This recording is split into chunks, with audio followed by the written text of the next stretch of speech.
हम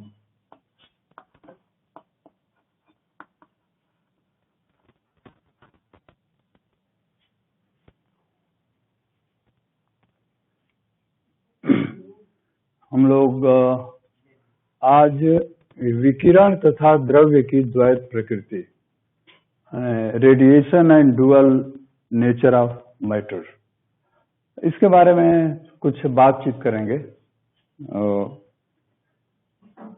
विकिरण, जैसा कि विकिरण, रेडिएशन एंड मैटर, और रेडिएशन के बारे में हमारे मन में ऐसी धारणा बनी हुई है कि ये रेडिएशन का मतलब कि वेव के रूप में होगा, तरंग के रूप में होगा, और मैटर के बारे में हमारे मन में धारणा बनी हुई है कि ये पार्टिकल जैसा होगा। मैटर वेव नहीं होगा, वेव जैसा नहीं होगा, ये हमारे मन में धारणा है, सबके मन में यही धारणा है, और ये स्थापित है, बहुत दिनों से चलता चला आ रहा है कि रेडिएशन का व्यवहार तरंग की तरह से, वेव की तरह से है, और मैटर की प्रकृति पार्टिकल की तरह से है।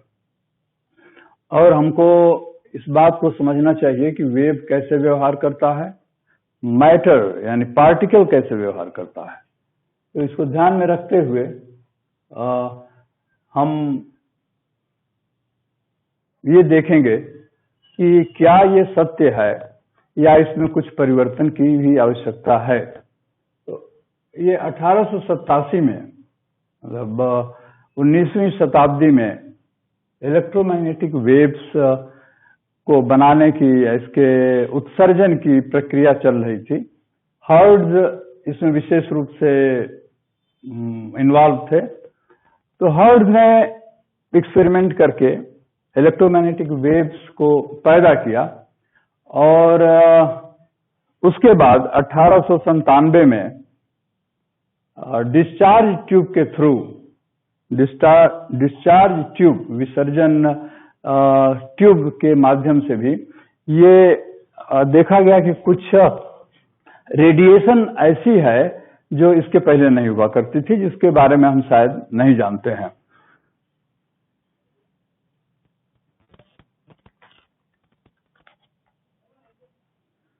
और इसी समय मैक्सवेल के भी इक्वेशंस आए वेव के बारे में।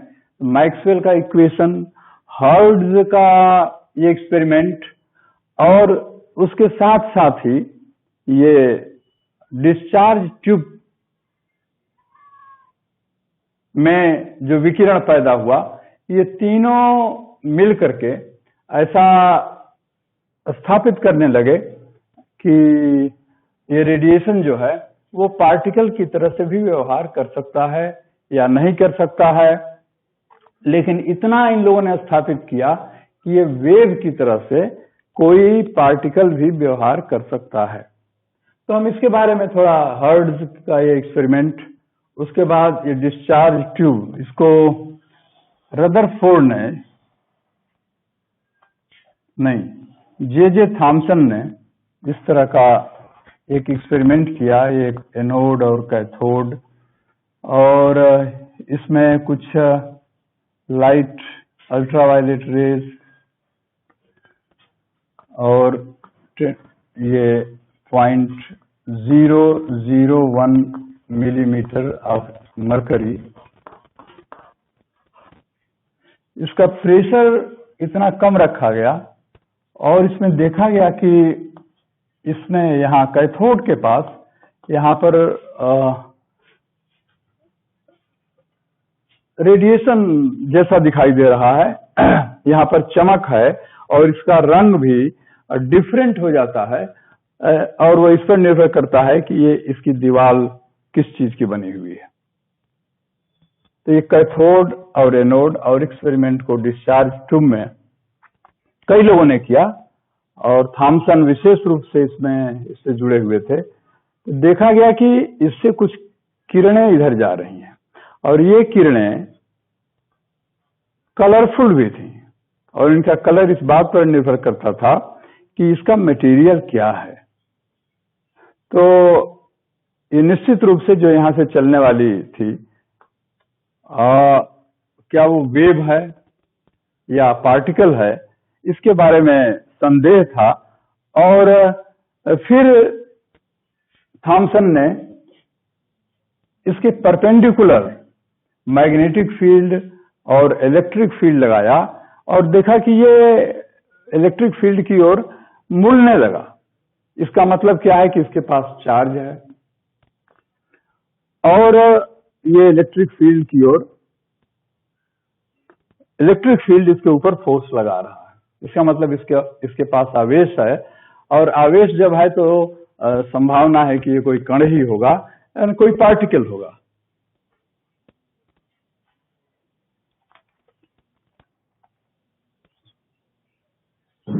और फिर ये 1870 में क्रूक ने इस तरह का एक्सपेरिमेंट किया और उसने बताया था कि ये कैथोड रेज हैं, ये जो निकल रही है कैथोड से, इसका बहुत पहले नाम दिया गया था कि ये कैथोड रेज हैं, कैथोड किरणें हैं। और इन कैथोड किरणों को जब थॉमसन ने यह स्थापित किया कि ये इलेक्ट्रिक फील्ड, इसके परपेंडिकुलर इलेक्ट्रिक फील्ड लगा दिया तो ये इधर आकर्षित होने लगे। अगर इधर प्लस था तो मैग्नेटिक फील्ड लगाया गया इसके परपेंडिकुलर ऐसे, तो भी देखा गया अगर मैग्नेटिक फील्ड ऐसे है कि उसमें भी इसका डेविएशन हो रहा है, ये सीधा ना होकर के इसका रास्ता बदल जा रहा है। तो ये स्थापित किया कि इसके पास चार्ज है और वो चार्ज निगेटिव चार्ज है। तो कैथोड रेज क्या है? ये पार्टिकल्स हैं। और ये भी देखा गया कि अगर इसमें कोई जो गैस है उसके ऊपर भी इसका कोई प्रभाव नहीं है, गैस का कोई प्रभाव नहीं है। जो वोल्टेज इसमें दिया जा रहा है उसका भी कोई प्रभाव नहीं है। इसका मतलब क्या है कि ये जो इसका मटेरियल है, मैटर है, ये भी अगर किसी दूसरे चीज का रखा जाए तो उससे भी कोई प्रभाव नहीं पड़ता था। तो ये स्थापित हो गया कि ये किसी भी मैटर का एलिमेंट्री पार्टिकल है, यूनिवर्सल पार्टिकल है। और थॉमसन ने इसका E/m निकाला कि चार्ज, इसको कहते हैं स्पेसिफिक चार्ज या विशिष्ट आवेश, स्पेसिफिक चार्ज या विशिष्ट आवेश, और ये कूलम्ब पर केजी चार्ज मास। और ये इसका नाम फिर बाद में इलेक्ट्रॉन दिया गया कि ये निगेटिवली चार्ज है। तो जो कैथोड रे है वो क्या है? बेसिकली इलेक्ट्रॉन्स है, ये पार्टिकल है, इलेक्ट्रॉन्स है। तो जो इसमें से रेडिएशन चल रहा था और जो ये रेडिएशन इसके ऊपर कलरफुल प्रभाव भी डालता था, तो इसे हम लोग पहले कैथोड रेज कहते थे। और कैथोड रेज के बारे में अच्छी तरह से पता नहीं था कि यह है क्या। अब स्थापित हो गया जे थॉमसन ने कि ये इलेक्ट्रॉन है। इलेक्ट्रॉन का मतलब निगेटिव चार्ज है। और ये भी स्थापित हुआ कि ये न तो वोल्टेज पर निर्भर है, न तो इसमें कौन सी गैस है इस पर निर्भर है, और नहीं तो इसके मटेरियल पर निर्भर है। इसका मतलब है कि इट इज यूनिवर्सल। इसका मतलब है कि ये किसी भी मैटर में, हर मैटर में रहने वाला एक एलिमेंट्री पार्टिकल है जिसका नाम दिया गया इलेक्ट्रॉन। और इलेक्ट्रॉन के लिए E/m का वैल्यू जे थॉमसन ने 1897 में इसको निकाला। तो ये एक बहुत बड़ा कदम हुआ कि ये जो रेडिएशन इस तरह से निकल रहा था, यह इलेक्ट्रॉन है और इसकी प्रॉपर्टीज, इस प्रॉपर्टी में विशेष रूप से इसका स्पेसिफिक चार्ज इतना है। और एग्जैक्टली स्पेसिफिक चार्ज का वैल्यू जो उस समय थॉमसन ने निकाला और जो आज स्थापित वैल्यू है वो है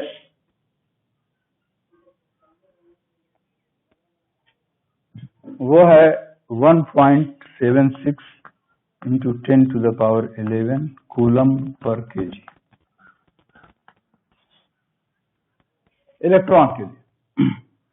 इसके साथ ही साथ एक और दूसरा, और आप सबको शायद मालूम होगा कि 1906 में जे थॉमसन को इसी रिसर्च के लिए, इस एक्सपेरिमेंट के लिए नोबेल प्राइज दिया गया था।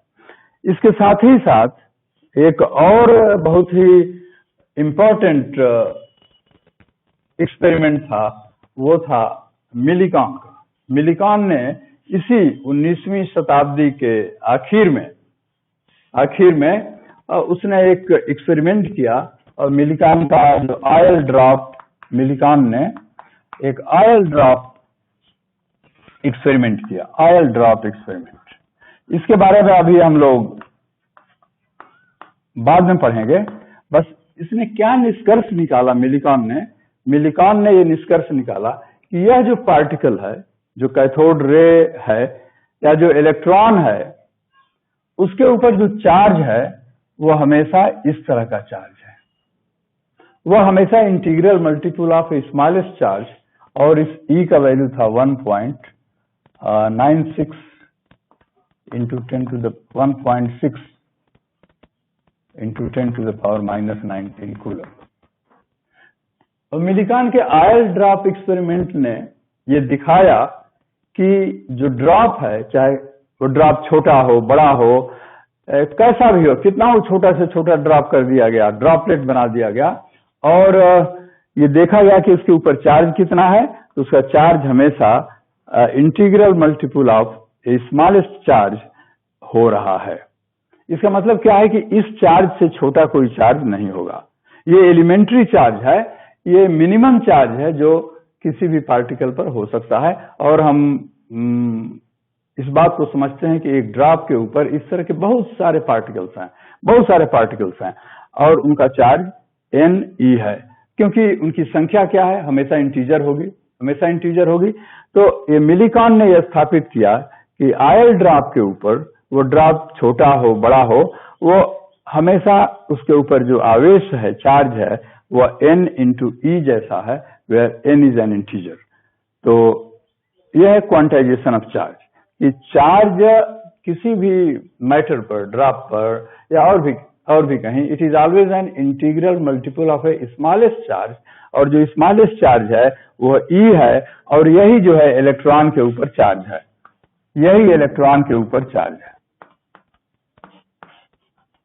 इसको ये मिनिमम चार्ज है। और हम लोगों ने अभी देखा था कि इलेक्ट्रॉन इंडिपेंडेंट है, यूनिवर्सल है, और सभी मैटर में है, एक जैसा है। वो ऐसा नहीं कि आयरन में कुछ इलेक्ट्रॉन का रूप दूसरा है, हाइड्रोजन में दूसरा है। सभी एलिमेंट के लिए electron is elementary, electron is universal, electron is independent, और उस इलेक्ट्रॉन का चार्ज मिलीकान ने मालूम किया था। तो चार्ज, और इसके लिए भी मिलीकान को नोबेल प्राइज, उसी समय के आसपास मिलीकान को भी नोबेल प्राइज मिला था। तो मिलीकान ने E का वैल्यू मालूम कर लिया, जे थॉमसन ने E/m का वैल्यू मालूम किया था स्पेसिफिक चार्ज का। इन दोनों की सहायता से हम मास ऑफ इलेक्ट्रॉन मालूम कर सकते हैं, और थॉमसन ने इलेक्ट्रॉन की वेलोसिटी भी मालूम किया था। तो ये इलेक्ट्रॉन का चार्ज, स्पेसिफिक चार्ज, इन दोनों की सहायता से मास ऑफ द इलेक्ट्रॉन, और थॉमसन ने वेलोसिटी ऑफ द इलेक्ट्रॉन भी निकाला था। और ये वेलोसिटी करीब 0.1 C से 0.2 C के बीच में होता था। C क्या है? Velocity of light. तो इस इलेक्ट्रोमैग्नेटिक वेव ने, इस विकिरण का, जो हम इसको विकिरण कहते थे पहले, लगता था कि विकिरण जैसा है, अब क्या है कि यह विकिरण नहीं है, बल्कि ये कैथोड रेज है, और ये रेज ना होकर के ये इलेक्ट्रॉन का बना हुआ समूह है, और जब इलेक्ट्रॉन चलते हैं तो लगता है कि ये कैथोड रे, इसका नाम दिया गया। और यह एक पार्टिकल है, इस पार्टिकल के ऊपर चार्ज है इतना, इसका स्पेसिफिक चार्ज है ये, इसका मास है ये, और अमूमन ज्यादातर देखा गया कि इलेक्ट्रॉन की वेलोसिटी उस डिस्चार्ज ट्यूब में या बाहर भी 0.1 C से 0.2 C नॉर्मली होता है। हम इसकी वेलोसिटी अगर बढ़ाना चाहें तो बढ़ा सकते हैं, इलेक्ट्रिक फील्ड बहुत ज्यादा लगाकर, पोटेंशियल डिफरेंस बहुत ज्यादा कर देंगे तो हम इसकी वेलोसिटी भी बढ़ा सकते हैं। तो ये जो प्रॉपर्टीज हैं, ये जे थॉमसन और मिलीकान, और दोनों को नोबेल प्राइज मिला था इन दोनों एक्सपेरिमेंट्स के लिए। तो ये है कैथोड रे। और जो कैथोड रे क्या है, यह एलिमेंट्री पार्टिकल इलेक्ट्रॉन का समूह है।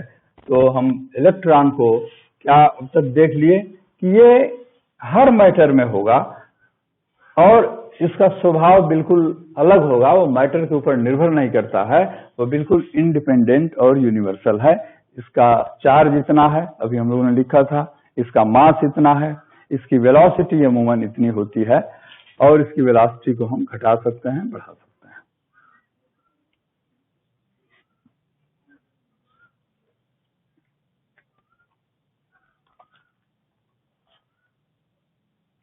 और ये इलेक्ट्रॉन निकालने के लिए, इलेक्ट्रॉन का हम उत्सर्जन कर सकें, बहुत 2-3 तरीके हैं।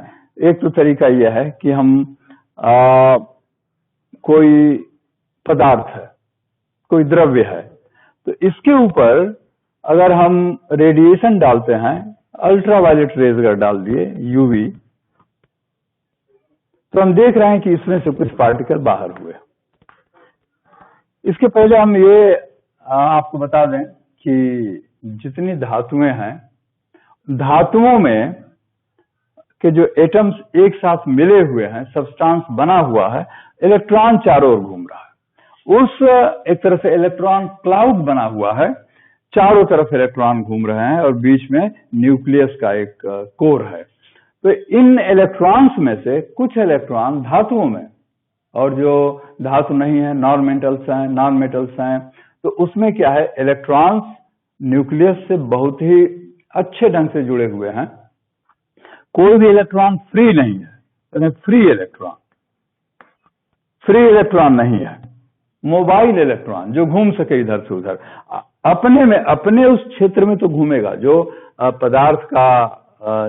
पदार्थ की सीमा है वहां तो घूम सकता है इधर उधर, लेकिन उससे बाहर जाने के लिए जो ही इलेक्ट्रॉन उससे बाहर निकलेगा तो जो बचा हुआ हिस्सा है वो क्या हो जाएगा, पॉजिटिव हो जाएगा, और जो ही ये पॉजिटिव होगा तो उस नेगेटिव को अपनी ओर खींच लेगा और उसको बाहर नहीं जाने देगा। तो उस इलेक्ट्रॉन को बाहर जाने के लिए क्या आवश्यक है कि उसको इतनी ऊर्जा दिया जाए कि वो इससे बाहर निकल जाए। तो अभी हम उसको बाद में देखेंगे। हम लोग देख रहे हैं कि इलेक्ट्रॉन को निकालने का तरीका क्या है। पहला तो यह है कि अगर इसके ऊपर एक प्रॉपर एनर्जी का, अगर उस एनर्जी से कम का होगा ये, तो इसमें से इलेक्ट्रॉन नहीं निकलेगा। तो कुछ मिनिमम एनर्जी से अधिक एनर्जी वाले फोटॉन्स इस पर डाले जाते हैं तो देखा गया कि ये इलेक्ट्रॉन बाहर निकल आते हैं। फिर दूसरा एक तरीका क्या था कि ये सब्सटेंस है, ये पदार्थ है, इसको गर्म कर दिया जाए। गर्म करने के बाद हम देखते हैं कि इसमें से इलेक्ट्रॉन निकलने लगे। गर्म करके भी हम क्या कर रहे हैं, इसको ऊर्जा दे रहे हैं, और ऊर्जा जो दे रहे हैं तो जिससे ये रुका हुआ है उससे ज्यादा ऊर्जा दे देंगे तो इलेक्ट्रॉन बाहर हो जाएगा। और इसको हम लोग कहते हैं थर्मल इलेक्ट्रॉन्स, तापीय इलेक्ट्रॉन्स। थर्मल इलेक्ट्रॉन्स वही हैं, चाहे थर्मल हो चाहे फोटो से हो। और एक दूसरा तरीका है, हम फील्ड लगा दें, ये कोई पदार्थ है, इसके दोनों तरफ हम फील्ड लगा दिए, इलेक्ट्रिक फील्ड लगा दिया। इलेक्ट्रिक फील्ड लगा देने से भी इसमें से इलेक्ट्रॉन निकलेंगे, इलेक्ट्रॉन इधर निकल करके आ सकते हैं। तो 3 तरीका हो गया। एक तो लाइट से हम डाल करके, इसको हम लोग कहते हैं फोटो इलेक्ट्रॉन्स, और दूसरा है गर्म करके, हीट एनर्जी दे करके, थर्मल इलेक्ट्रॉन्स या थर्मियंस भी कहते हैं। और तीसरा है कि हम उस पदार्थ के दोनों तरफ या एक तरफ जहां भी हो हम एक फील्ड लगा दें, इलेक्ट्रिक फील्ड लगा दें। जो ही इलेक्ट्रिक फील्ड लगाएंगे और उस इलेक्ट्रिक फील्ड के द्वारा जो फोर्स होगा वो उस इलेक्ट्रॉन को निकालने के लिए सफिशिएंट होगा तो इलेक्ट्रॉन बाहर आएंगे, अगर कम होगा तो नहीं इलेक्ट्रॉन निकलेंगे। तो इस तरह से 3 तरीका है जिससे कि हम किसी भी पदार्थ से इलेक्ट्रॉन को बाहर कर सकते हैं, ये और ये। और ये देखा गया कि चाहे इस तरीके से इलेक्ट्रॉन निकला हो, चाहे इस तरीके से निकला हो, चाहे इस तरीके से निकला हो, जो इलेक्ट्रॉन्स है उसका नेचर सबका एक जैसा है, उसमें कोई फर्क नहीं है कि ये इलेक्ट्रॉन दूसरा होगा, ये इलेक्ट्रॉन दूसरा होगा। सबसे निकले हुए इलेक्ट्रॉन्स, मटेरियल भी चाहे डिफरेंट हो, अलग अलग हो, लेकिन जो इलेक्ट्रॉन निकलेगा उसका नेचर, उसकी प्रॉपर्टीज, सब कुछ एकदम एक जैसा है, and it is not dependent on the material. तो इसलिए हम क्या कहते हैं कि it is an elementary particle of the matter. किसी भी मैटर का ये एलिमेंट्री पार्टिकल है, यूनिवर्सल है, इंडिपेंडेंट है, not depending on the substance.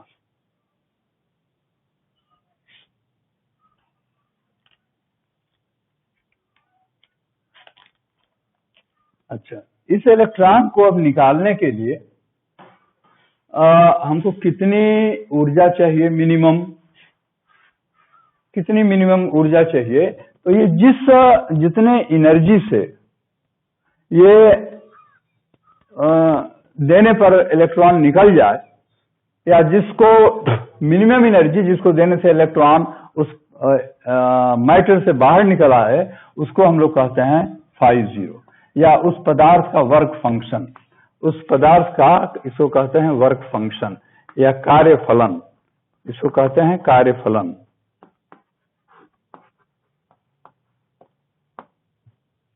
तो कार्यफलन क्या है? यह मिनिमम एनर्जी है, इतना देने से उस पदार्थ से इलेक्ट्रॉन बाहर निकल जाएगा। अगर इससे कम एनर्जी हम देंगे उसको तो इलेक्ट्रॉन नहीं निकलेगा। तो φ0 क्या है? Work function of the material. और ये इस वर्क फंक्शन का वैल्यू सभी मटेरियल के लिए अलग अलग होता है। जैसे कॉपर के लिए कुछ होगा, गोल्ड के लिए कुछ होगा, आयरन के लिए दूसरा होगा। तो ये उसके नेचर पर निर्भर करता है कि φ0 का वैल्यू कितना होगा। तो उस इलेक्ट्रॉन को निकालने के लिए हमको मिनिमम φ0 एनर्जी देना पड़ेगा। और ये φ0 क्या है? It is the work function of the material.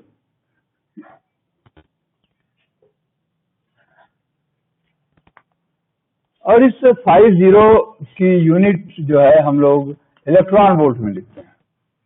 Electron volt क्या है? 1 इलेक्ट्रॉन वोल्ट क्या है? अगर एक इलेक्ट्रॉन है, इसको हम 1 वोल्ट से एक्सेलरेट करते हैं, इसके ऊपर 1 वोल्ट पोटेंशियल डिफरेंस लगाते हैं, तो जो एनर्जी इसके पास हो जाएगी, इसके पास काइनेटिक एनर्जी हो जाएगी, तो जो भी एनर्जी हो जाएगी उसका वैल्यू है 1 इलेक्ट्रॉन वोल्ट। तो 1 इलेक्ट्रॉन वोल्ट का मतलब क्या हुआ कि एक इलेक्ट्रॉन जो 1 वोल्ट के द्वारा एक्सेलरेट किया गया है। तो इसका वैल्यू अगर जूल्स में निकालना हो तो 1 इंटू ई का वैल्यू कितना होता है? 1.6 10⁻⁻19 कूलम। तो इतना जूल्स हो गया, 1 इलेक्ट्रॉन वोल्ट ही जूल्स। लेकिन हम लोग इसके लिए जूल्स का इस्तेमाल नहीं करते हैं, हम लोग हमेशा ये इलेक्ट्रॉन वोल्ट का इस्तेमाल करते हैं। तो 1 इलेक्ट्रॉन वोल्ट इतना है, और जूल को जब इलेक्ट्रॉन वोल्ट में बदलना है तो आप इसको इलेक्ट्रॉन वोल्ट में भी बदल सकते हैं। और न्यूक्लियर एनर्जी को हम लोग मिलियन इलेक्ट्रॉन वोल्ट में लिखते हैं, MeV, जैसा आप लोगों को मालूम है, बताया गया था। तो 1 इलेक्ट्रॉन वोल्ट इतना जूल्स के बराबर है।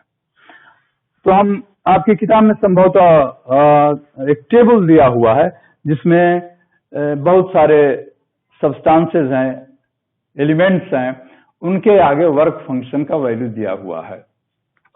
तो हम 1-2 एग्जाम्पल आपको बता देते हैं कि जैसे प्लेटिनम है, प्लेटिनम का वर्क फंक्शन है 5.65 इलेक्ट्रॉन वोल्ट। सीजियम है, इसका वर्क फंक्शन है 2.14 इलेक्ट्रॉन वोल्ट। तो देखिए, इन दोनों में से हमको चुनना हो इलेक्ट्रॉन निकालने के लिए, तो हम किसको चुनेंगे? इसको चुनेंगे।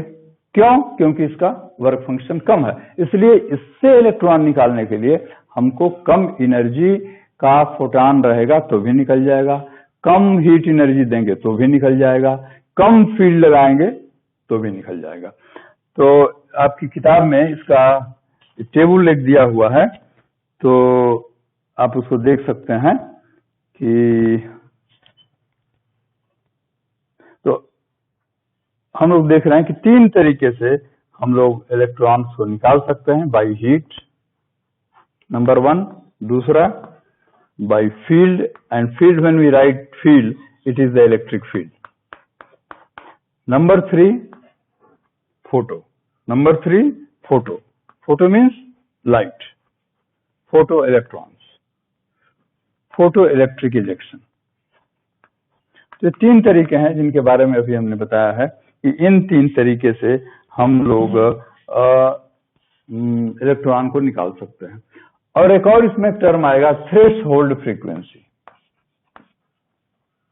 थ्रेशोल्ड फ्रीक्वेंसी,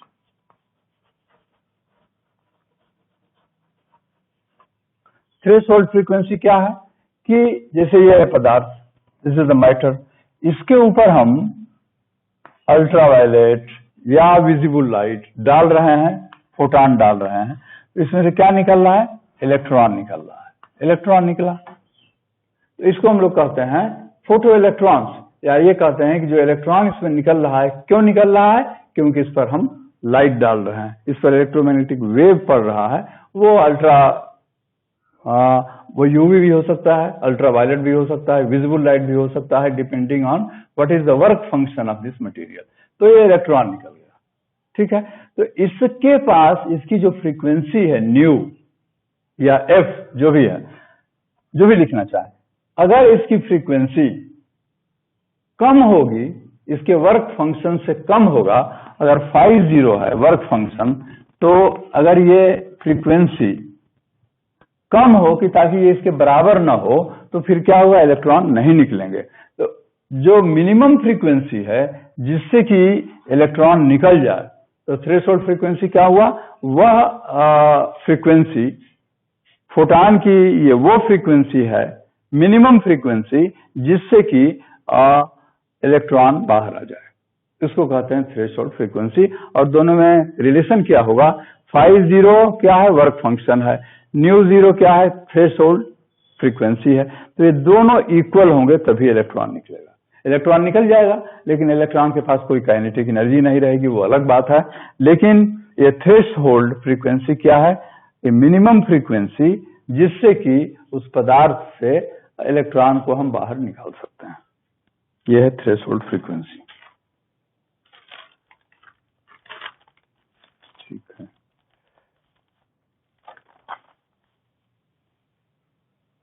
अब ये भी हम लोग देख सकते हैं कि अब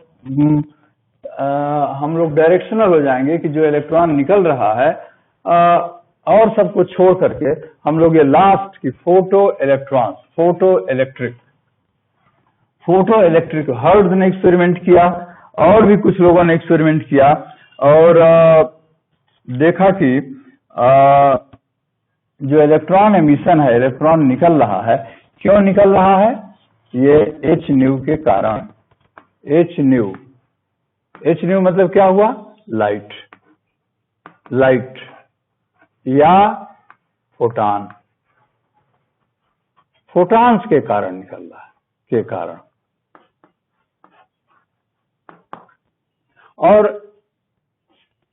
एक्सपेरिमेंट किया गया, बहुत सारे एक्सपेरिमेंट किए गए, तो देखा गया